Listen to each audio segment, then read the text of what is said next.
Right, well, good afternoon, and thank you very much for joining us. We're a minute beyond the timeline, and we have 54 attendees through the door. It's always interesting to watch what the rate of changes on these things as people arrive to attend these kind of webinars, because I don't really understand the technology of how the door works, whether it's a mass entry model or whether you have to come in one at a time. But anyway, I'm watching the clicker click up, and we'll give it a moment or two before we kick off so that we give people a chance. The format and the structure for the day is a interactive conversation. It's a gathering of friends who've known each other for many years. It's the way I like doing these things, because I like having discussions with friends that I know and whose understanding of the subject matter I trust and respect, and whose opinions I value, and whose insights I value in forming my own opinion about things. And so those of you who've attended webinars with me before will know that my basic approach to these is I'm here to learn, and hopefully you will too. But it's actually an interactive forum in which hopefully all of us will go away having learned more than we came in with. My name is Ian Barton. I'm a senior fellow at MSH, which I don't think is a reflection on my hair color, but I take it anyway. But the idea of the fellowship is to help MSH where I can in adding value and support, especially around the development of this area of expertise in supply chain. And it's a really important thing as we get into this series of conversations. This is the first in a series of conversations where we're going to be focusing on the management sciences of supply chain. And that's really important to remember, because we're not going to get into trying to figure out how to protect legacy or protect the way things have been. And we're certainly not going to be having debates about how to preserve the status quo. We really want to be challenging the questions around what does good look like? What are best practices? And how do we use data to drive decision-making and drive to better practice? The title, as you saw on the information, is about this: how do we get from rowing to steering? And we titled it saying it's an old challenge in a new environment. And it's really interesting when you actually go and read up a little bit about how old this conversation is. One of the earliest references I could find was Osborne and Gaitler in a book in 1992, nearly 30 years ago. The book was titled Reinventing Government: How the Entrepreneurial Spirit is Transforming the Public Sector. And so this conversation in general public sector change is at least 30 years old, and certainly one that we can't claim to be bleeding edge, even though it's taken us 30 years to be having it as a hardcore debate within public health and public health supply chain specifically. Possibly an even better way of explaining this idea of rowing to steering and getting governments to move from active deliverers of services to being managers of the environment and managers of the delivery of service. There's a speech I heard Kofi Annan make many years ago at the World Economic Forum, and he said, the role of government is to set the goals, to enable the environment through policy, regulations, funding, and a level playing field, and to get out of the way. And that really was such a cool thing to hear from someone of that stature. Set the goals, enable the environment, stay out of the way. Those being the three areas of concentration for the public sector in delivering services. So what is in the way, right? And what do we know as the obstructions? What do we see as being the challenges that are in the way of getting from this position of rowing to one of steering? That's one of the questions we're going to be asking through the afternoon. And then the other is, what can we learn from this state of flux of the last 18 months of COVID? You know, what has COVID exposed? What has it allowed us to learn? It certainly has there's a realism that says there's a lot more to life in supply chain than ultra cold chain for vaccine movement and campaign-based deployment. So there's a lot more to supply chain than just what we're seeing with COVID. And it's important for us to understand that.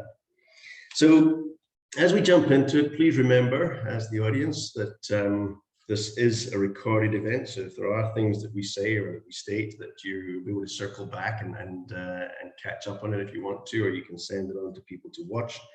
And then the other thing is that it will be an interactive engagement. As we go along, we will get into discussion and debate, and we want your input to inform that conversation as well. So if you have a question, stick it in the chat. Fortunately, I have folks that are going to help me with that and collate those questions into a document that then is prompting me as to what the conversation, what your interests in the conversation look like. And so I'm able to actually see those really quickly in a focused fashion around the discussion as it evolves. So don't feel like you've got to wait till the end to put your questions in. If you see something, you hear something, and you want to ask a question, stick it in the chat right up front as we go along. All right. So let's actually then jump into it. And I'm going to introduce our three speakers as we go along, rather than a long, laborious introduction at the beginning. The first person, obviously, is one of my oldest and closest friends in the supply chain space, and that's Prashant Yadav. Prashant, we met late 2000s, mid 2000s. We were speaking on a panel together, and I then, in fact, went to Zaragoza when Prashant was still doing the MIT Zaragoza partnership back in those days. And in fact, that was around AM/FM. It was an AM/FM conference that we were actually participant to. But since then, most of you who are in supply chain, in health, know Prashant and know his journey from there to the William Davidson Institute at MIT, his journey from there into the Gates Foundation, and now his dual roles in the Council for Global Development, think tank out of Washington, DC, and also his professorial teaching role at INSEAD, based in Europe. So certainly living in both the best worlds in that respect, Prashant. But why don't you kick us off, Mike, and just give us your thoughts. What do you see as being the challenges, the benefits, the obstructions? What do you see as the things in the way of getting us in this journey from rowing to steering? And what specifically have you seen in the COVID environment? Because I know you've been incredibly involved, and thank you for all of that effort in the thought leadership and ensuring that supply chain purism of thinking has got into the strategies there. What have you seen in that environment that's informing where you're at now about this evolution? Thanks, Ian, and yeah, honored and privileged to be a part of this discussion with all of you, and thank you for everybody who's joining, friends, colleagues, professional associates, people that we all have worked with collectively. I like the topic and the title very much, shifting from rowing to steering. And I think I want to start my comments with that as a starting basis.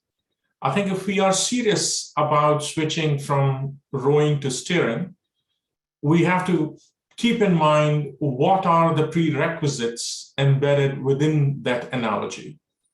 The first is all of the actors who are rowing have to be able to share information transparently and almost in real time with the party who's steering. And information sharing is sometimes assumed to be, oh, we'll set up a logistics management information system or some kind of IT network. That is important. But equally important is the trust that exists between the parties that are rowing. And sometimes the information sharing can be through very simple mechanisms, So that's one part we have to keep in mind. Strong, robust information sharing, transparency, and trust-based flow of information is a prerequisite. This is an area we worked on considerably in the last couple of decades in public health supply chains. COVID has reminded us and amplified the need for this. But at the same time, COVID has also given us a lot of new endeavors and initiatives that have come out that have enabled all of this to happen. The second part, which is a prerequisite, is that the incentives of everybody who's rowing have to be aligned. Only then do they row in the same direction. Just this party that's steering, saying that we have to go left or right or straight doesn't suffice. They all have to be on the journey thinking this is our common destination, and the goal has to be set clearly and consultatively. And that is another area where I think we've made considerable progress, but still a lot more needs to happen. There are a lot of new actors that have come in the supply chain for health products, both for individual health and for larger population or public health. But those actors aren't necessarily aligned with a larger meta objective we are seeking, which is improved public health or improved population health. And so we need to think about what needs to go in there.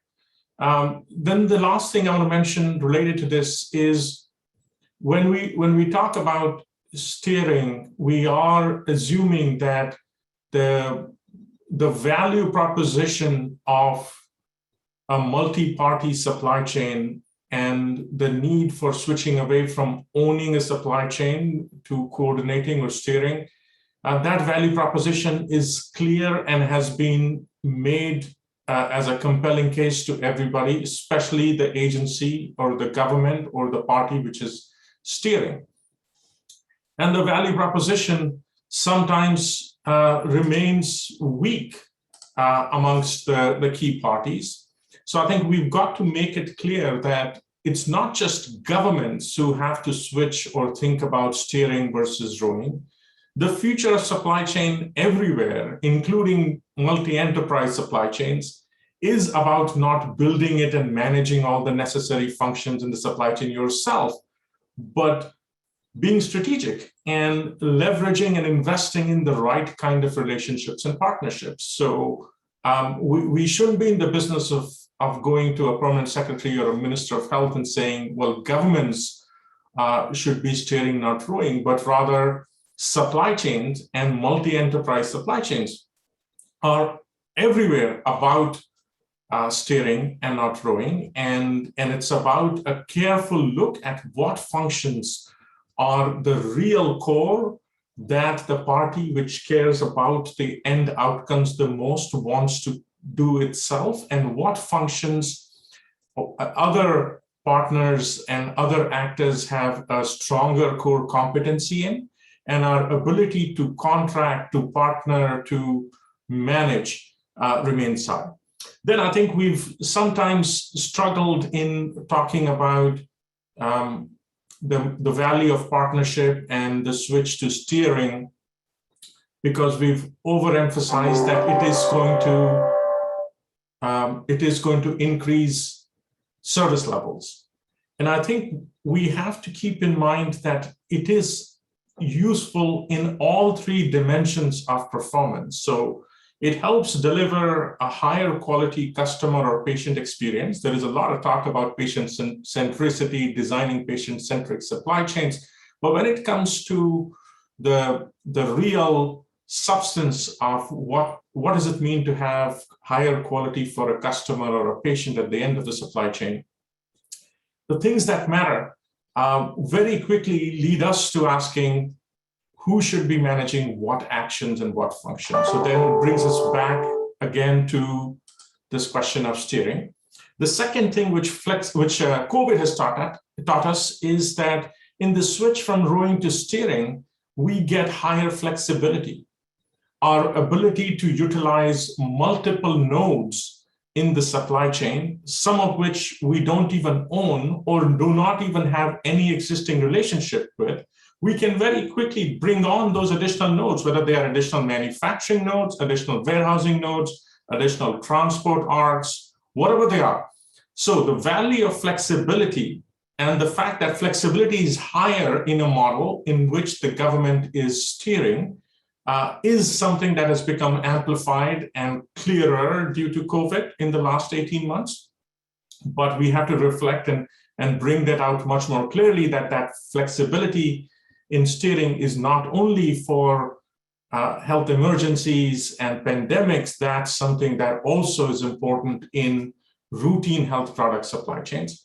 And then the last part is that we talk about cost comparisons very quickly when we talk about rowing versus steering, and we say, well, is government ownership and government operation the cheapest way, the least cost way of running a supply chain? And we can have a longer discussion on what that means and so on.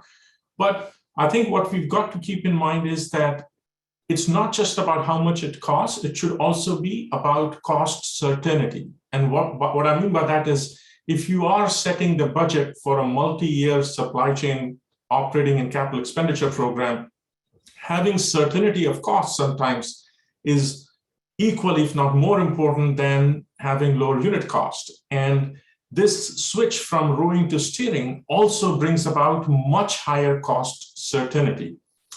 Again, all of this doesn't happen without end-to-end supply chain visibility, an area which is being talked about a lot, but at the same time, that doesn't mean we will stop talking about it, because it is crucially important in this journey that we think about end-to-end supply chain visibility, from procurement, perhaps even supplier sourcing and suppliers all the way up to the jab in the arm or the pill in the mouth. We have to have metrics which are focused on the customer and the patient, and communicate those metrics clearly. And then look at flexibility and agility, flexibility in how the supply chain operates and agility in decision making, and figure out whether this rowing to steering improves flexibility and agility, and in what aspects does it do that. I'll pause there, Ian, back to you, but look forward to the comments from others, questions, critique, other ideas. Thank you. Thanks, Prashant. And just dwelling on that COVID response piece a little bit, there's a question from Nadira Samra, and pharmacist from Jerusalem with the UN there, who is asking the level of impact that we saw on healthcare supply chains during COVID, where they weren't geared to cope, and that they didn't have the resilience. It's become the new buzzword of the space, is this resilience in supply chain structuring. Any thoughts on that specifically, about where you think the resilience could come from? Is it redundant capacity? Is it systematic? Is it organizational? Is it skills? Where do you think the tipping point issue is? Yeah, so I think one very important takeaway from COVID is, if we are serious about supply chain network resilience, and I define resilience as if a node in the supply chain is removed, a manufacturing node, a transport node, if you remove that because of a supply disruption, because of nationalism, because of procurement failing, something that is a disruptive event, how much output can continue to come out of the supply chain after deleting that node, right? So if that's our definition of supply chain network resilience, then we know that having more nodes makes resilience higher. And more nodes means you need to have more warehouses, more trucks, more manufacturing plants, more API plants, more transportation arcs, and so on. How do you expand the supply chain network to have more nodes? Well, you cannot own a supply chain network that has infinite number of nodes. It's impossible for any government in any country with whatever resource budget or resource envelope they have. The only way you can expand your supply chain network and therefore have more resilience is by adding partnership nodes. And those partnership nodes are thinking creatively about those who may not currently be a warehousing, a transport provider in the core public health supply chain. Thinking beyond government ownership of assets and asking who else can act as a node. and activating that node as and when the time arises, but having relationships ready beforehand. And relationships ready does not mean that you can say there is a dry contract, someday in the future, I may have an emergency and I'll activate you. Keeping relationships alive means working with an actor, even if it's with smaller volumes currently, and inculcating and fostering that relationship so that when you want to expand the volumes moving through that node or that arc, you have an existing blueprint and existing relationship to build up. Thank you. Thanks, Prashant. Murph, I'm coming to you next. So Dr. Murphy Ray is well known to many of you, especially if you worked in my region of Southern Africa and in supply chain. Murph is the Senior Supply Chain and Service Delivery Technical Advisor for USAID in South Africa. I love these events where you get the bio because you learn things about people you didn't know before. I mean, Murph, we could have a whole different conversation because I see you began your career as an organic chemistry patent examiner at the US Patent and Trademark Office. There's a whole different conversation in there about supply chain, isn't there? Yeah. But thank you very, very much for joining us. Murph has spent the last, what was it? It was probably 10 years, 12 years in malaria-focused involvement within the multi-donor and cross-donor roles, and not only looking at malaria from a vector and from a host perspective, but also then looking at it from a multi-donor environment, involved with both PMI from the US government perspective, but also with WHO, with the Global Fund, with the World Bank, and other bilaterals across the malaria scope. And then joined us here in South Africa to play the lead role in the pharmaceutical supply chain support that USAID has been providing in the South African and SADC region for the last number of years. So Murph, over to you, and please, I'd love to hear not only your thoughts as from a malaria perspective, and because that is, it's one of those it's one of those vertical approaches in the classic case, but then also your thoughts on what's happened in South Africa, because South Africa is possibly the most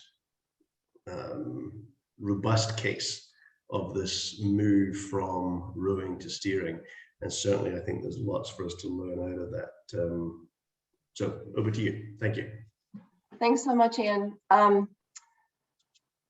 Where to start? Yeah, first, thanks to everyone too for joining, and spent most of my time in public health in the international setting in malaria. So I haven't looked at the participant list, but hi to people maybe I haven't seen in a long time. You know, like you, Prashant, I really was taken by the title, the idea behind this. You know, and working with Renee and Ian and Prashant, I knew that we would get a really good discussion. And Ian, you hit the nail on the head too, that, you know, for me, it's all about learning. And, you know, just in our prep meetings, our prep discussions for this seminar, I learned that there's so much I don't know. You know, there are so many different ways to engage in supply chain. I mean, you know, it is essentially moving stuff from point A to point B, if you want to distill it down. But the way to do that is dependent on, you know, what you're moving, maturity of your systems, you know, dozens of other factors. So I really view this session as an opportunity to talk a little bit about what I've learned in South Africa these past couple of years. And, you know, just to go back to that title, when I was a little kid, you know, if I didn't know what something was, my parents told me to go look it up, you know, which drove me a little crazy because, you know, how could I spell it? You know, what did it mean? Anyways, so I went to the dictionary, which I still go to all the time. And according to the dictionary, to row is to propel a boat with oars. To steer, however, is to direct the course of, to guide, control, and pursue a course of action. So Prashant, I'm sort of piggybacking onto your thoughts too. And you know, I liked what you had to say, Prashant, about sort of, or no, sorry, Ian, what you were saying about that speech you heard from Kofi Annan, that, you know what, sort of enable as a government, enable your systems, and then let them do their thing. Provide the structure, and then enable them to deliver and to increase the strength of that supply chain. So in South Africa, you know, I think they really have taken this and made it a viable supply chain. You know, we are not rife with stockouts in South Africa, and we could talk about this in the details, but it is a very decentralized system, and you know, there are pros and cons to that. As everyone probably on the call knows, or as you're familiar with it, you know, South Africa is, I think, second highest prevalence HIV in the world. You've got almost 8 million people living with HIV. Third highest burden of TB. So, you know, you can't control HIV if you don't control TB. You've got 9 provinces. Each province has authority to manage the supply chain as it sees fit for the public sector.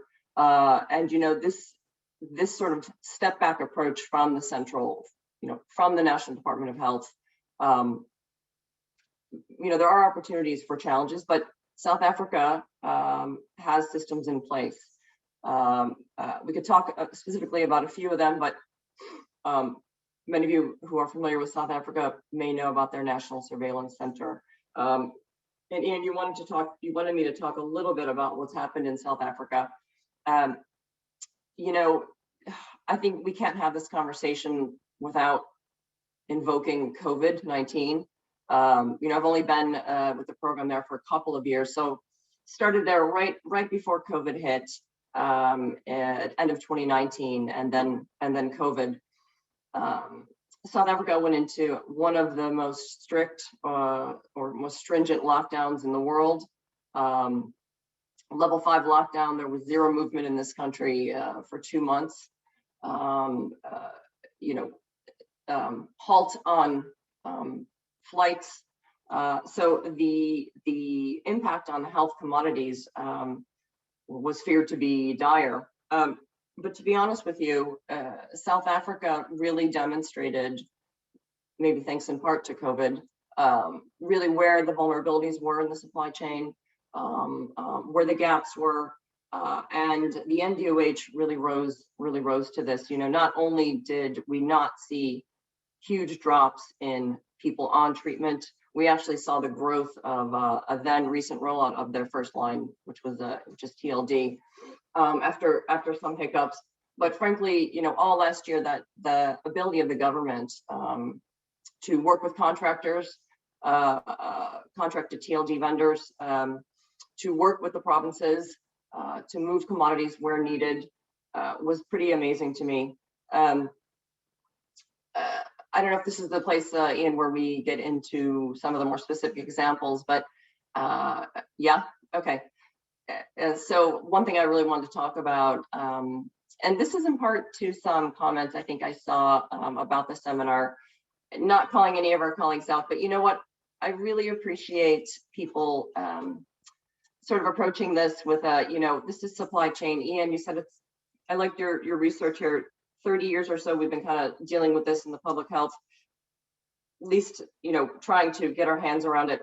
You know, what are we going to talk about that's different here? You know, what the kind of like, so what, you know, yes, it's you know, a new environment. These are old challenges. And I really appreciated that comment, because, you know, I think where I'm getting at with this is that if it's, you don't always need new tech. You know, COVID introduced opportunities for example, new tech. You know, how do we think outside the box? You know, but South Africa, frankly, relied on sort of the basics, if you will. For example, vendor managed inventory, which is something that I think they do pretty well. Pros and cons to it, not a new concept. I've seen it done poorly over the years. It is difficult. But South Africa actually has a pretty robust VMI with their contracted vendors, and I'm primarily speaking about ART vendors, which requires contractually vendors to manage a certain quantity of TLD. Not only do they do that well, but they have a pretty short lead time. They're contractually mandated to deliver within about 2 weeks. And I wanted to highlight that because of the robustness of these information systems, because there is autonomy at the provincial level with qualified staff, with logisticians, with pharmacists, these systems actually were responsible for helping South Africa weather the recent civil unrest that I'm sure you all read about in July. There was significant disruption across sectors because of this, because of the civil unrest. A lot of concern from our, as the USG,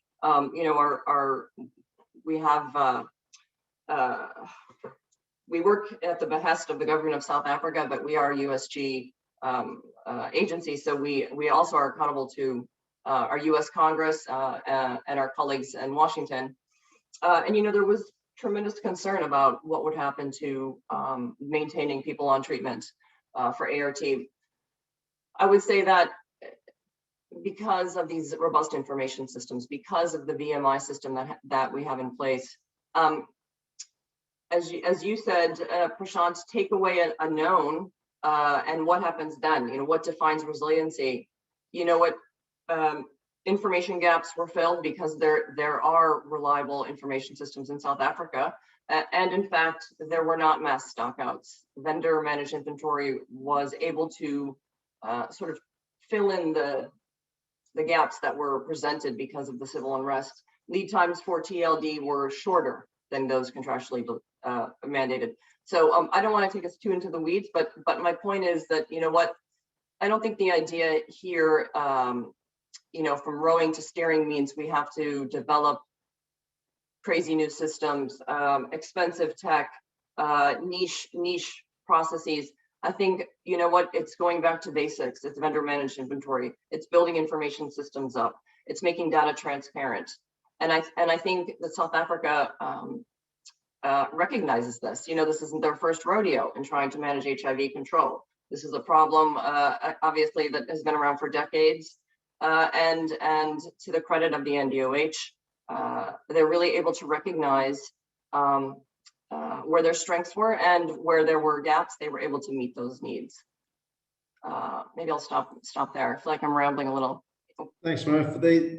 It's really interesting. There's a whole bunch of stuff that I want to come back to, but I don't know if you noticed in the chat there was a really interesting question from Peter Stevens about latency in supply structures, and he was asking about, so how do you cost latency, which provoked me to think, well, how do you cost service? Those have worked with me in the past. Now that one of my big things is that I keep saying, when people say to me, oh, but an outsourced supply chain service is too expensive. So, well, I'm actually not sure how to price for a service level of once every 3 months delivery with a 33% on-time delivery rate. So, it's very difficult to ever get to a true cost comparison. In your experience with the South African environment of where they're running the VMI model, do you think that logic of VMI has made a significant impact on the cost of the services delivered? Oh, that's a tough question. And well, do you think it's made an impact, negative or positive? Because the model is baked already into these tenders that are managed by the NDOH.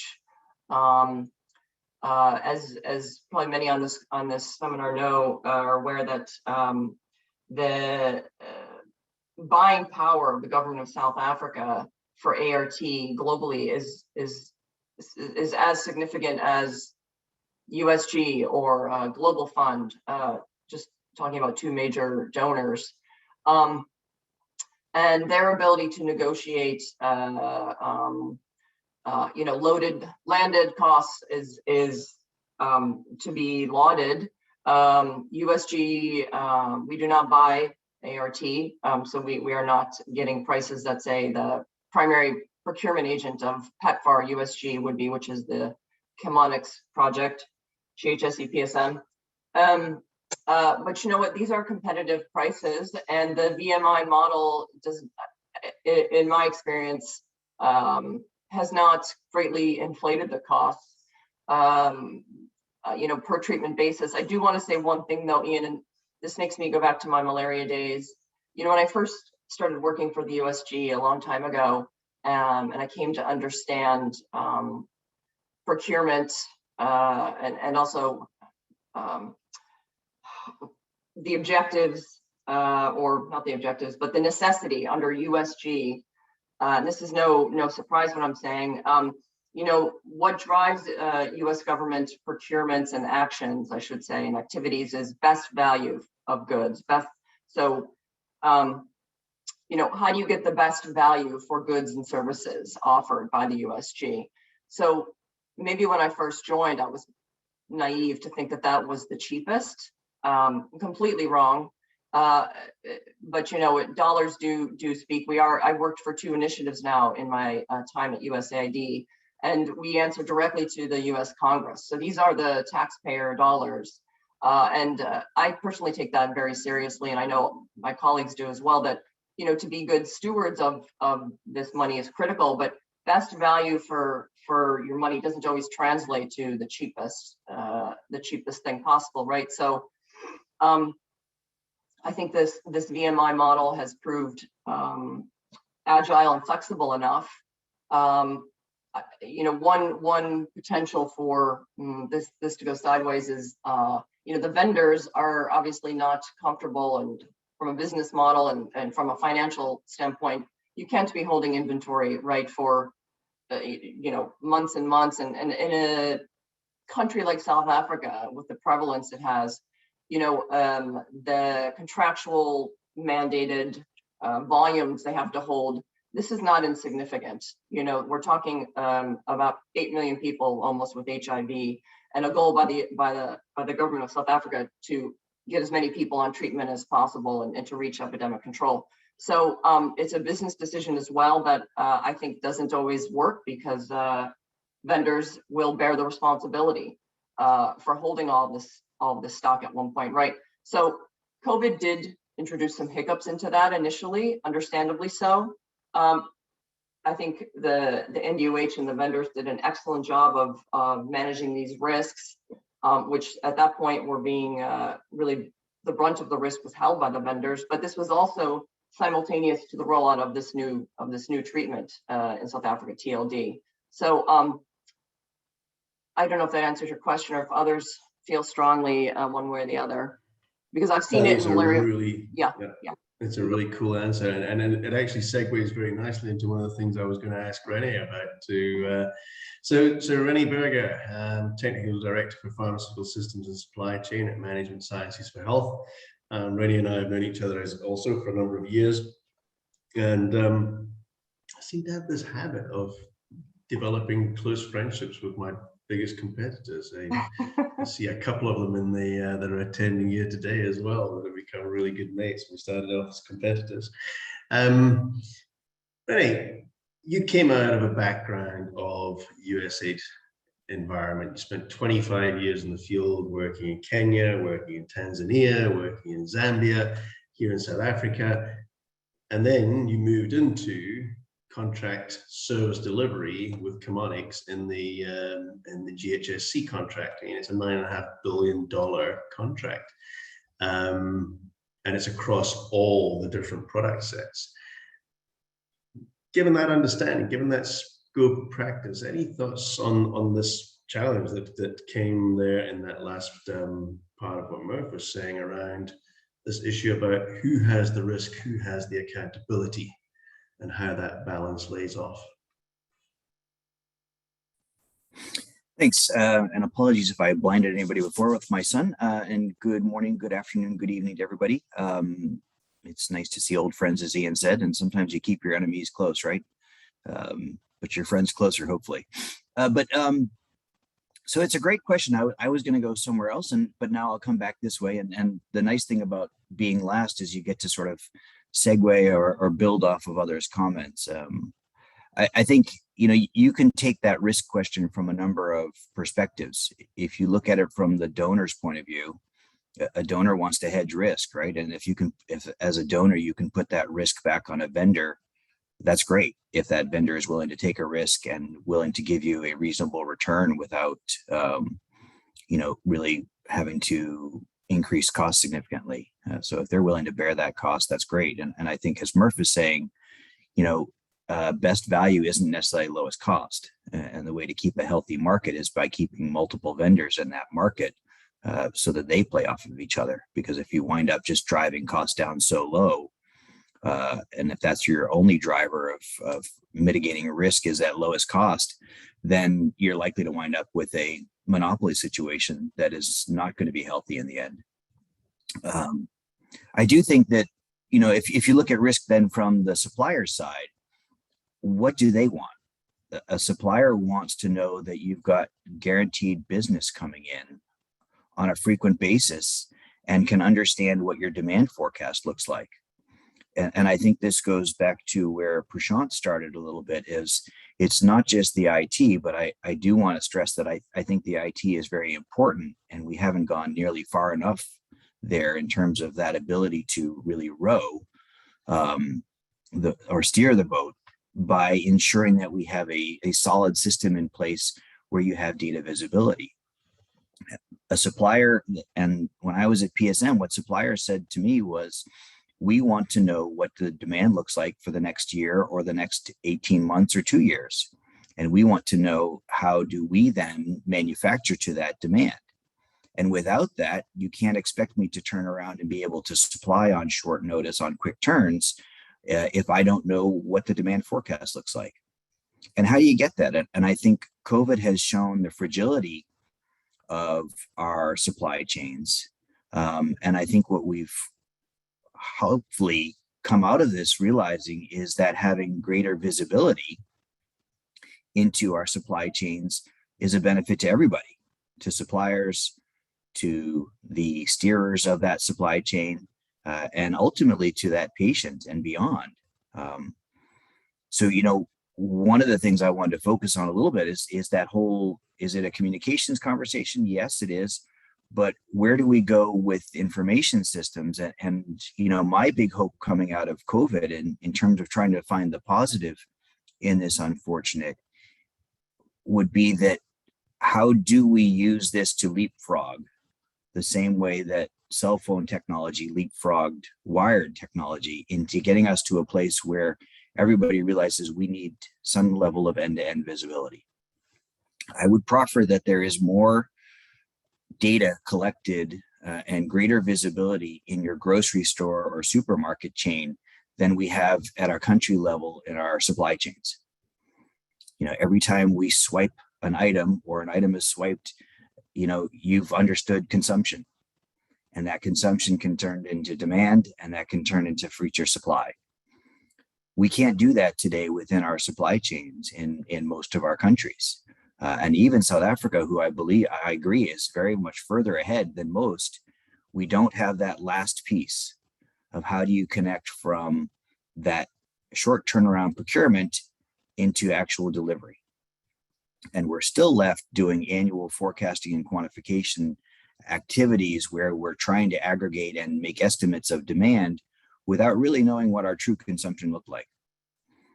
So I think that, to me, one of the hopeful outcomes that I would see out of COVID-19, whether you talk about vaccine rollout and parlaying that into future conversations about other product lines, is ensuring that data visibility through some kind of a barcode or serialized system from a supplier all the way down through to the patient, and arguably beyond that, so we can ensure some level of pharmacovigilance. Now, how does that relate back to your risk question? Maybe it does, maybe it doesn't, but I think there's less risk with greater visibility. And whomever that risk is sitting with, if we all have visibility into the system, you can mitigate risk.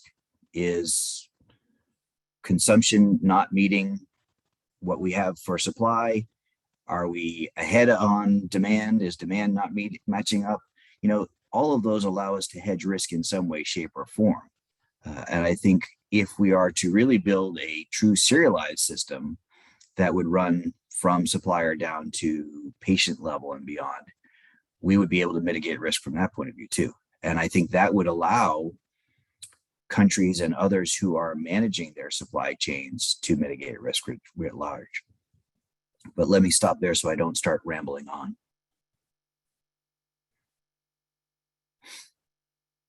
You went there as well a little bit. Is South Africa unique? I mean, we keep hearing this. Oh, well, it works in South Africa, it won't work anywhere else. Is it actually unique? Is it unique? I don't know if it's unique. It's ahead. I would like to think that South Africa is a model that can be emulated, but not everybody is going to want to take that same journey. You know, I think as Murph rightly said, one of the things that probably allows South Africa to do what it does is the unfortunate situation of the great volume that it has. Yeah.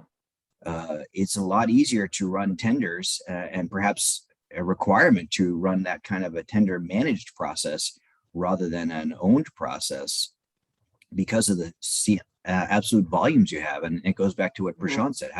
How do you want to duplicate distribution centers across your country, or do you want to outsource that and put that on the supplier side to say your job is to make sure that product gets to where it needs to go, rather than continue to build warehouses?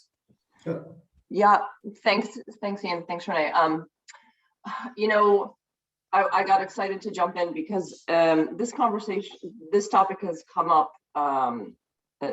you know, a million times in the past couple of years here. But I think, you know, South Africa, the buying power of South Africa, I think is what helps really give them that leverage to be able to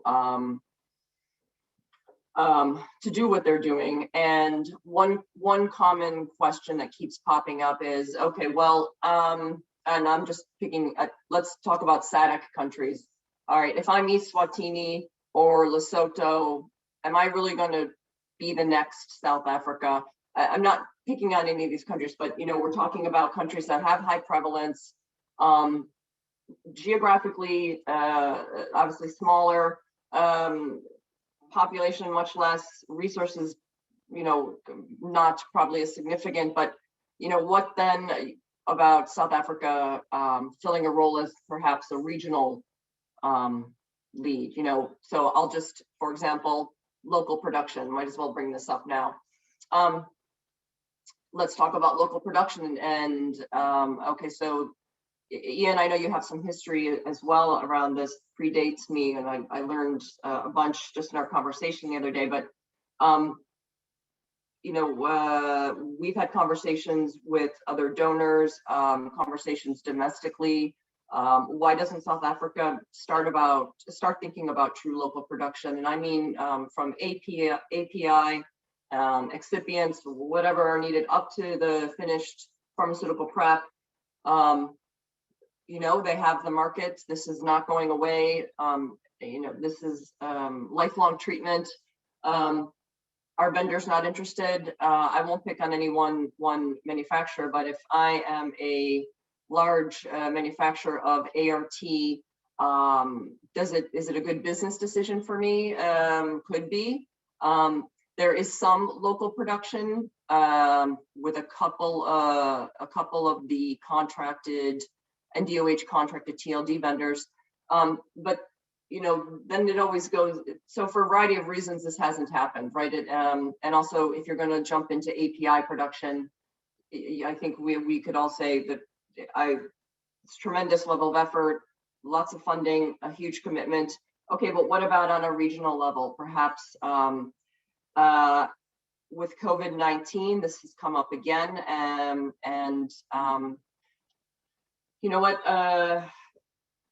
Another set of challenges, because the, you know, sort of 600 pound, or no, 2,000 pound, no, 10,000 pound elephant in the room, you know, is that India, right? can we really compete if I'm South Africa with vaccine production? When India has the market on this and or do it well, that shouldn't be the bottleneck or the reason why. But now, thanks to the efforts of a consortium in South Africa, there is now the mRNA vaccine hub tech transfer activity that was, I guess, awarded to this consortium by WHO. There are 2 manufacturers that are working. What is it? It's J&J working with Aspen in Port Elizabeth, in Eastern Cape. My point is, though, that perhaps this is the sort of catalyst to really incentivize and demonstrate that local production, not just of vaccines, but oral preps, ART, what have you, in South Africa is a viable solution.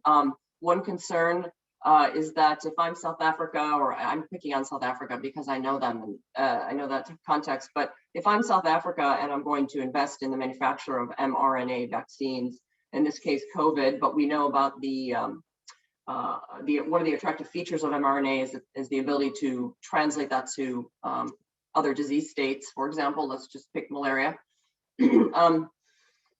And how am I thinking in terms of future regulatory markets? So to recoup costs and to make sense, I want to be able to export this mRNA vaccine. Technically, it's the FDA equivalent there, which is SOPRA. So this is not recognized as one of the stringent regulatory authorities. I'm sort of picking a hard example. I'd appreciate others' thoughts, but will I be able to export this product to, to European countries, to the U.S., to Japan? I'm thinking of the 3 SRAs, according to ICH, that I'm aware of. So, do I care? Do I, marketing to the other, 50-something countries in Africa? So I think that these are decisions. I don't know, difficult to make, but others chime in if they have strong thoughts one way or another about local production. I'm going to try and steer it slightly differently, Prashant, if I may, in this question around local manufacture, because you got that question in the chat about globalization, and I think you responded to it directly, but I think it's important to address it face up. And then the implication of that, you and I have had this discussion many times about how supply chain terminology is used in this environment in the way that it isn't used in the science itself. And we've talked about what is good on a country level. Merck's gone there in terms of SADC. So, and one of the most important things of local manufacture or regional manufacture is that it is regionalized to create scale. Pooled procurement, right? This thing of pooled procurement that's been adopted as the way to the promised land. Again, I think it's a completely misused term. I think there's lots of benefit in demand aggregation. I think the South African example is a great model of demand aggregation. I think MedSource is a great model of demand aggregation. I think COVAX even can be displayed as a good concept of demand aggregation. As you respond to the question around local manufacture, can you pull that bit in as well a little bit for me, and that implication in terms of what it means around this question that we've been asked around globalization? Thanks, Ian. I think it is a very fertile time to be revisiting our long-standing assumptions about regional production, because we have seen firsthand things that were largely theoretical in the past, right? So if many of us in this group were going and making the case that having additional nodes will be useful for resilience, it was all a theoretical exercise. Now it is real. But I want to start by going back to a question you posed to Renee and Murph, which was, is South Africa unique? And I think the reason it's important to answer that in the right way is I think we oftentimes hear, well, South Africa has more market power, and therefore it can afford to do these things which other countries cannot. And from that, people translate that on a one-to-one basis to say, let's give everybody else the market power by pooling their procurement. Because once we pool their procurement, magically, they will have the market power and therefore all the benefits that South Africa has. But if we unbundle what South Africa is doing, it is market power in certain therapeutic categories, not in all, yes, in antiretrovirals, and then saying with our market power, we are going to change the delivery terms with which we contract with our suppliers. So that's the first part, which is instead of the supplier delivering to the pool or to the national government, supplier delivering at a decentralized level, whatever that decentralized level is, we can determine quantitatively, analytically. And the third is having the confidence that things did get delivered by the supplier to a facility based on a strong and robust information system, right? So if we then want to emulate South Africa by saying we'll give the market power through a pool procurement arrangement, then that pool procurement arrangement better have these two elements equally embedded within it, which is it can contract on the prices, but the actual task of placing a purchase order and getting supplies needs to be carried out at a much more decentralized level, not even at the national government level, perhaps even at a sub-national level. And this goes into a loose definition of what we call as pool procurement. Right? Are we talking about price negotiation centrally? Yes, that could be useful, but that doesn't mean procuring centrally. That's just saying we want to write a framework contract on behalf of multiple countries who have small market sizes and therefore themselves cannot contract with two suppliers. They will concentrate their volume with one. So we'll take their volume and contract with a few. But that's just price contracting. Everything else, delivery terms, placing of purchase orders, information flow embedded within that will still be carried out by the national government or sub-national government, in some cases, even hospitals themselves. So I think that's my quick response to this idea of pool procurement as the silver bullet that will fix our problems in NCD, that will fix our problem in everything else that doesn't seem to be working. Then I think back to Mer's point on regional manufacturing, and I think multiple questions are coming up around that. I feel regional manufacturing, I think if we go down the path of trying to ensure cost parity with the very large volume producers in India, I think it is a non-starter. We cannot start a production plant for vaccines in South Africa or other parts of the continent today, which achieves cost parity with two very large manufacturing sites that make over 1 billion doses a year. Right, so we have to start with a reasonable assumption that cost parity may be achievable in the long term, not even medium, in the long term. But we as society, and when I say society, I'm now implying donors, agencies which pay for medicines and health products, and national governments, have to be ready to pay a resilience premium. And whether that resilience premium is 10%, 15%, 20%, I don't know. But if we think that there is resilience in the overall network, not just for the country in which the new plant is located, but the entire supply network achieves resilience, then we should pay for that resilience, right? We pay an innovation premium routinely in, for example, remember, we pay an innovation premium in the malaria medicines market. We pay a slightly higher price to those manufacturers who innovate as compared to those manufacturers who are genetic producers. Right? So similarly, if we say we're not going to view every supplier with the same lens, some manufacturers, such as the new ones that are coming up as regional manufacturers, perhaps will have a slightly higher cost of goods sold, and as a result, will bear that higher cost of goods sold. Now, who pays it? Does Gavi pay? Does Global Fund pay? Does USG pay? Does the national government pay the delta, or the African Union pays it? I think that's a very valid conversation to have. It's a salient question to which I don't claim to have an answer, but I think it's worth asking. And then I want to say one additional thing about what Ian brought up. How do I price my higher service?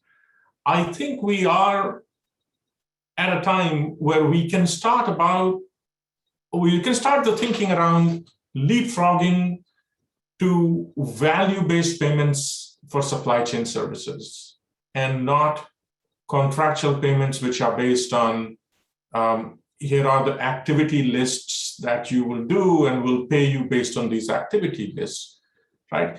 Because when you think about information systems and what is getting systematically collected and what is not, once you put money to be linked to certain information, that information will get collected, right? So if you switch the payment terms to value being created in the supply chain, and I think that will be called as leapfrogging to value, because we don't even do that systematically anywhere else in the world. But we may be at a time that we should start experimenting with that, and that will give us the right lenses to think about what Ian was asking: how do you value higher quality service and so on.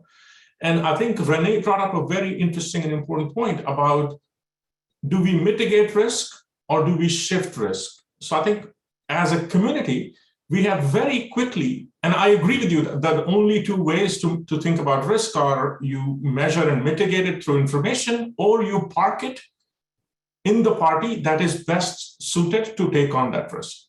And whether that party is a donor, or that party is a supplier, or that party is a national government, right? So we very quickly moved on the conversation about where to park that risk. We do minimum volume guarantees, we do risk sharing arrangements. All of them are very useful things.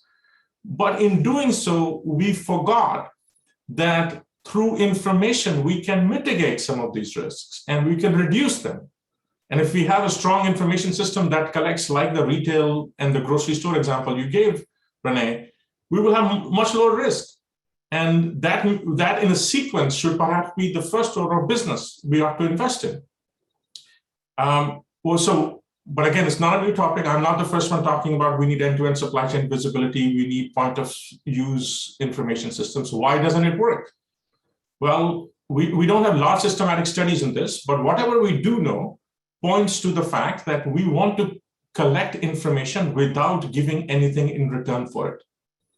Right? We want to tell someone, a pharmacy tech at a health clinic, you enter all this information, you create the stock control card or this digital information in the HMIS, LMIS2, whatever you call it. And in return, we cannot guarantee you 100% supply. We cannot guarantee that your order quantity will be given to you. We don't even guarantee you that we'll give you an advanced shipping note as to when our supply is coming to you next. But your job shall still be to give us this information. So as long as it is unidirectional, it will never work. It does not work anywhere in any context and setting. What interestingly happened during COVID in the United States, in many other countries in the world, was we used to think that public health supply chains are challenging in low and middle income countries, and we've got them figured out in the United States. But many colleagues who made a switch from working in international public health to domestic public health in the US realized, well, it ain't that different. Because when you were running a county vaccination clinic, you realize, oh, the county vaccination clinic wasn't getting an advanced shipping note of what is coming to them. And something will show up as a shipment of vaccines on their door without them knowing much about it. So systematically, the government has, the administration in the US has worked on implementing a system so that at least the next 3 week out, advanced shipping note is sent to the clinics or to the county vaccination department with sufficient notice. What can we borrow from that, how that has been done, what kind of political processes, accountability, making the case went into it are useful things to have, because it is tricky. I mean, it is district, local government, provincial government, national government, all of them coming together. for the information systems to work. But I think that should be our collective starting point, because for a government to switch from rowing to steering, unless you can give the minister a dashboard or the permanent secretary a dashboard of where is stock, how it's moving, who's getting it, when will the next one come? No one can choose to steer without that dashboard. And that should be our first sort of prerequisite for getting there. Thank you. No steering without a map. Right, so before we go, I'm going to, Renee and Murph, I'm going to give you a fair warning about your next questions that are coming your way. But then we're going to do one of these polls that allow people to tell us what they're thinking and where they think we should be going next. Renee, I'm going to integrate three different parts of the questions we've been asked in the chat. The one is this question around technical versus political. In establishing trust, is this a conversation that we should be having on a political basis, or is it a conversation we'll be having on a technical basis in that drive from rowing to steering? And what is the implication of that in this decolonization discussion? If we say we want countries to have their own regulatory authorities, and we encourage them to develop their own quality standards, and they validate a local manufacturing plant, and we then turn around and tell them it's not good enough, right? What does that say about the approach that we're taking in global health? So that conversation around decolonization and that technical versus political one is one that I would really like you to talk to. And I guess it also takes us into that other question that came about this, in that how do we empower governments to be steerers and not just to be rowers? And so that then segues, Murph, into what I'd like you to go to, which is Craig's question. You can kick us off with it, which is, what behavior changes do we need to see among the donor community in order to help us drive this shift from rowing to steering? So I'll give you a moment to think about that while Santi brings up her poll. I gotta tell the audience I am a poll neophyte. I have never used one in a webinar before, but I'm told that it enhances your experience as the audience and participation. So Santi, how does this work? There you go. So your question is, as countries move from rowing into steering, what opportunities should they seize today? What is the breakthrough that is most likely to ensure strong and resilient supply chains? And you're only allowed to choose one, I'm afraid.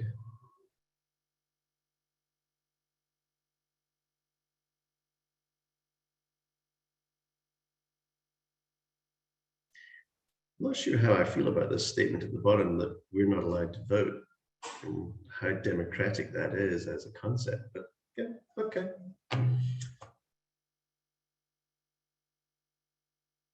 All right, so Renee, I assume Santi will tell me when she's able to flash us a result. Oh, there we go. So as the countries move from rowing to steering, tapping the private sector, including faith-based organizations. I'm glad you're all listening. Global regional coordinated pool procurement. Hey, this is Prashant, you got the message across there. Local manufacturing, it's interesting because it's such a topical thing and everybody wants to talk about it because of COVID and because of vaccines. But is it actually going to move the needle in the short term, in the medium term? Faster introduction of effective, affordable health technologies. I was surprised to see that one didn't come up higher, because I really liked Prashant's point about you can't steer if you don't have a map. So thank you very much for that. Renee, do you want to take us into the answer to that frame that I posed you around this technical versus political? What does that mean around decolonization in health, and how do we get governments to see this as something that they're empowered to do? Yeah, and I don't think there's any one answer here. Like most things, I think, conversations I've had and reflecting on how the experience I've seen in different countries. If you look at a country like South Africa that has sort of chosen to steer their destiny and outsource things, and then you look at a country like perhaps an Ethiopia that wants to manage and own more of their system. Again, from a decolonization point of view, it's wrong for us to say that one model is right and the other is wrong. The question I think is more important in here is, how do you ensure that it's the best that it can be? So it's one of those choose your own journey kind of conversations a little bit, in that if the country has made that decision, and I think as you rightly pointed out, who are we as donors or other implementers to say that that journey is wrong? But how do we ensure that the journey that a country does choose can be as efficient and as effective as possible? I think it's both a technical and a political conversation, frankly. I think the political side of it, and I sometimes feel like we miss the mark, because as implementers, we tend to focus on a Ministry of Health as our primary interlocutor. And I think in many ways that conversation should shift over to a Treasury or a Ministry of Finance, who is overseeing the resources for the country and perhaps is better placed to look at what that best value looks like for the country. And I think that's where a conversation can be had to say, okay, let's look at the opportunities and the different models that could be operationalized and what that cost looks like, but also what that public health outcome looks like then for your populace. And I think that is both a governance conversation as well as a technical conversation. I don't think you want to go necessarily too deep and baffle people with numbers, but I do think you want to be able to say, well, you know, if you want to step back for a minute and look at it somewhat agnostically, here are your options. I do think there's an opportunity to have that technical conversation, and that probably does fall then back into more of your Ministry of Health or your regulatory bodies to say, how do we ensure that what you're doing is considered more of a stringent regulatory? And like all things, we then have to turn the mirror on ourselves and say, you know, to thine own self be true. If we are encouraging countries to take this journey, then we have to be willing to be good partners with them and not tell them, no, you're wrong and you need to do it this way, but to say, how does that journey look like? And how do we go down that journey together? And there are definitely different models. The USAID model is one model, or the US government model is one model. The Global Fund model is a slightly different model. Those are two probably the biggest donors in the supply chain, in the global supply chain space right now, at least for HIV, malaria, family planning, and MCH. And so how do you use the convening power of both of those sort of more top-down, bottom-up approaches to really support where our government wants to go and ensure that we're instilling best practices along the way? Thanks, Renee. Well, if I asked you what do donors need to do, but don't limit yourself to donors. What are donors? What are governments? What do implementing organizations? I'm well known for banging my lectern around the topic that it's easier to get governments to buy in, it's easier to get donors to buy in than it often is to get the implementing organizations, the NGOs, to actually buy in to this shift and this change in mental positioning. So do you want to take us there? Yeah, thanks, Ian. But could I actually wanted to speak a little quickly to maybe the harder part of that question, at least for me, is what do donors need to do? If I could address that, because as a donor, I feel compelled, and also relates a lot to what Renee said. You know, there's a lot that can be done, and you know, I worked for an implementing partner. I worked for USP before I went to USAID. This was years ago, and to be honest with you, I had never heard of USAID. I was strictly, you know, I was at the FDA. Just didn't conceptualize translating public health as I knew it internationally. Stumbled on the USP Drug Quality Information Program and realized there was this whole world out there of donor funding, and I wanted to be a part of it in some way. And it was kind of a little bit shocking to me back then to see, you know, you get the whole gamut in donor funding. On one end, you have USG, which is very holds the purse strings very tightly. And then at that point, you know, the Global Fund model was very different, right? There were these grants that were given. We could talk about the pros and cons of all that. But, you know, I think I could really pick 4 things that I think donors could, and donors, I I'm speaking maybe to USG. You know, one problem is the way our funds work, right? So there is a ton of oversight. I don't think it's just because my experience of these presidential initiatives, which are, you know, those funds come from our Congress. I think there are ways to still change our behavior with that. You know, one thing is to trust in these systems that we work in. It's maybe piggybacking a little bit, Renee, to what you were saying. I have seen that phenomenon of, unfortunately, you know, we know best, donor knows best. It's terribly, you know, it's just I think a throwback to something that is archaic from perhaps, I hope, dozens of years ago, and probably more recent than that. So, you know, it's trusting in the systems. You know, it's recognizing too that one size does not fit all. So the kind of model that USG would give to provide funds, say through PEPFAR to South Africa, is not the same as this model of what we would provide to you know, Mozambique under PMI. You know, so that is related a lot to the maturity of the system, to resources. You know, so I think that's important. You know, another one is the ability to evolve in the way we provide technical assistance and funding. It makes me think of those early days back in 05, 06 with malaria. You know, the PMI was very young back then, started in 3 countries. You know, and the point is that at that point, given the epidemiology of the disease, it was really, the money's here, get the drugs out, get the nets out, get the RDTs out. We don't have time to sort of massage this, work with the government. We just need to stop having you know, a child die from malaria every 60 seconds or whatever that terrible number was. And over the course of PMI, you know, I did see, I would say the program did evolve. You know, it was no longer that sort of blanket everything, but programs matured, malaria control programs matured, epidemiology changed, et cetera. You know, so I think that finally, you know what, USAID is in dribs and drabs as far as I know, but I'm probably siloed in PEPFAR. We have something called this G2G, this government to government funding, which I think is moving away from the, well, here are the funds, but there are the purse strings that we have, and it's kind of our way or the highway, you know, with little wiggle room. So, you know, this G2G is actually taking, giving more control to governments. Is the way it should be.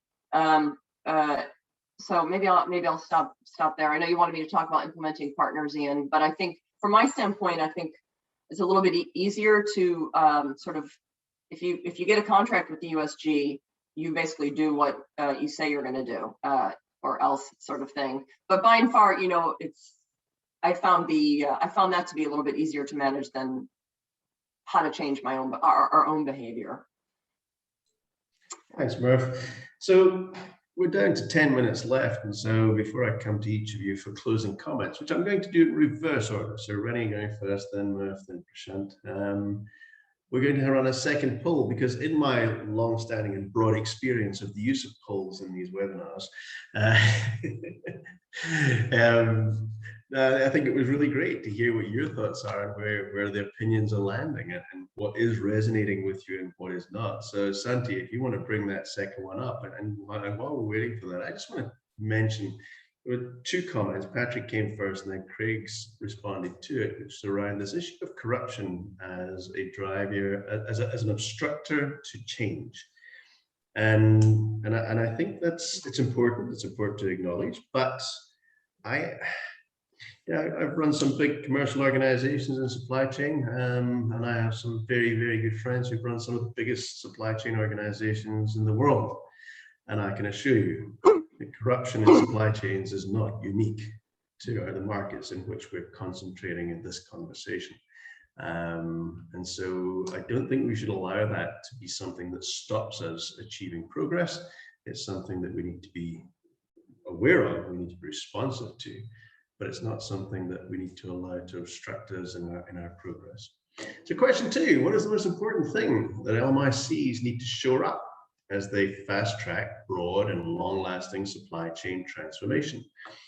And once again, we don't have a voice. What is it they say in DC, taxation representation, something like that. But yeah, here we are. So there you go. There's your 4 choices, and I'm sure it will disappear in due course.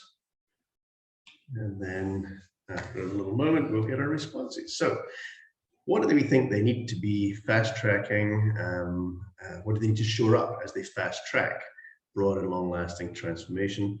Make sure national institutions have more authority. 31% establish strategic procurement mechanisms, only 8. That's very interesting. Train and recruit leaderships and managers.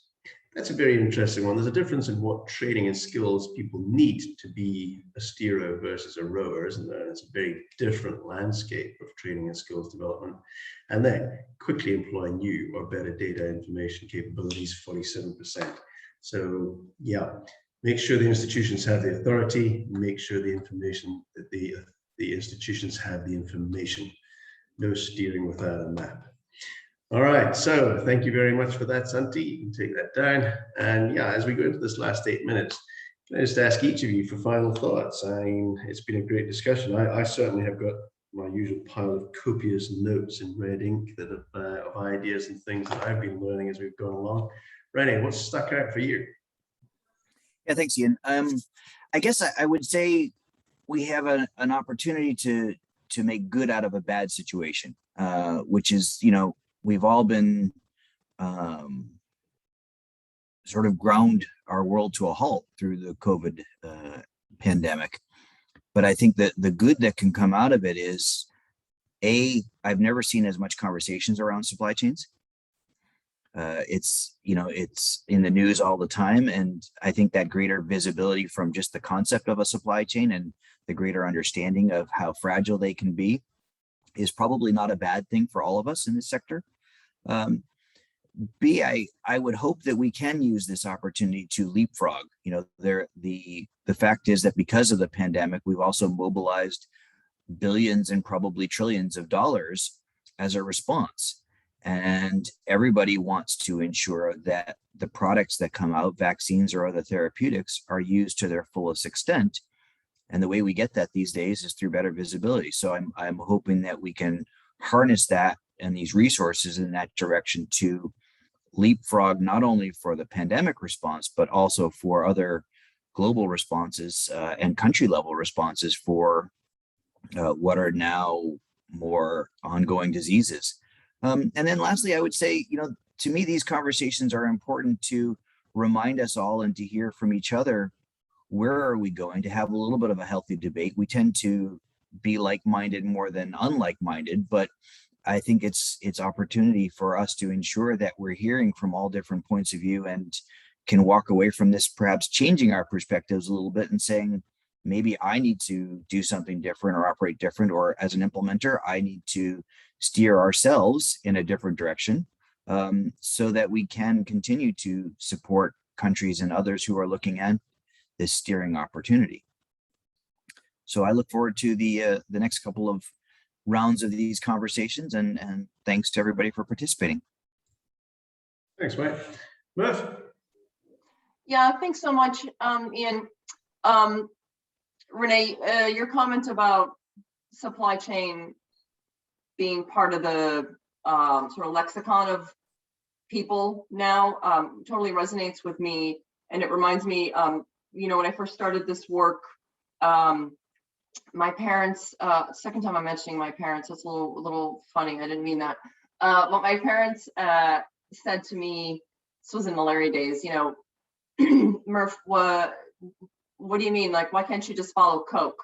Like, what do you mean? Why is it so hard? Because, in their mind's eye, that was, I guess, even though they weren't saying it, but, that's kind of, I think, the supply chain, right? I'm not, at USG, I'm not saying one thing or another, but any one supply chain, but, and it's to the point now where, true story, about 6 months ago, they said to me, so the supply chain stuff is complicated, I understand. It made me laugh, but,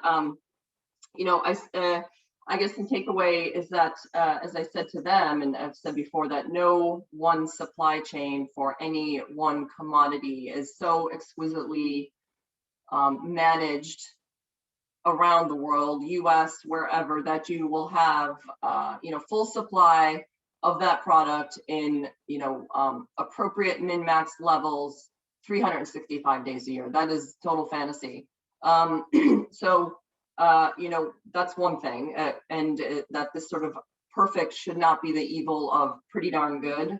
And then I would say that, as my experience limited as it is these past couple of years in PEPFAR, but South Africa, if it ain't broke, don't fix it. And sort of going back to the basics, VMI, I went back to, I'm doing that again, but it's not going to work in every setting, but it works pretty well here in South Africa for a variety of reasons. And it's not some new fancy pants new tech driven thing that was born out of COVID.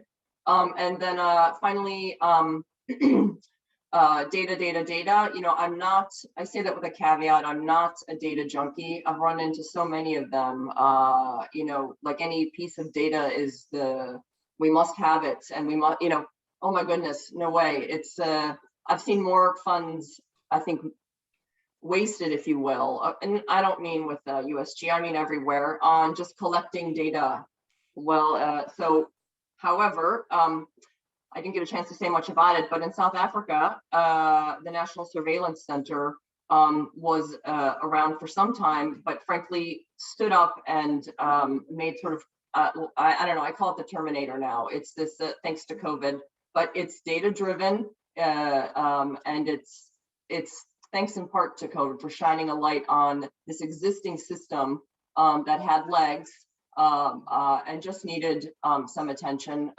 And now it's really helped create significant visibility up and down this continuum of supply chain. So data, not all data good, but data. Thank you. Thanks, and thanks so Murph. much for talking, letting me talk about this. Present. So I think the enhanced public scrutiny that supply chains have faced, in particular healthcare supply chains, means that it has become a part of living room conversations. But at the same time, a lot of new small groups have come up and have tried to help around the world. And their models may be toy models, according to some of what people think who design very large-scale supply chain programs. And we may say, what can this little clever innovator do to fix my political problem? They don't even understand how challenging it is. But I think we will fail as a community if we don't create a network to bring along every citizen movement, every small innovator, every big innovator, everything that has happened in the last 18 months around supply chain, which has come not just from us, the supply chain people, but from outside the larger, wider tent community. So that should be our first order of business. Whatever new things have come, we have to imbibe them and not say that we in Addis Ababa or in Geneva or in Copenhagen or in Washington, DC, know better. This is toy model. This doesn't fit with us. That's the first part. The second is we have to look at a logic model in which data plays many different roles, not just for better supply chain planning, but for governance, accountability, equity, value in the future. All of those dimensions of data, we have to make that logic model clear in our own heads, in our own community, and then communicate that effectively in a compelling manner to the treasury people, to the finance people, and so on. And the third thing is what Renee brought up about risks. I think we have to be very clear that just shifting supply chain risk from government to donor, donor to supplier, or vice versa, isn't going to solve the problem. We have to reduce the risk, and the only way to reduce the risk comes by effective collection and sharing of information across the supply chain. Thanks, mate. Thanks all three of you, in fact, for a great afternoon. I must congratulate you. We just had a 90-minute conversation in supply chain without anybody using the word drone or blockchain. I think that's a personal first. Thank you to the audience for joining us. A big thank you to Joanne, David, Santi, and Sarah for all their help in putting it together and organizing it. So hopefully you've enjoyed it. Hopefully you've got some really good content out of it. I certainly have. So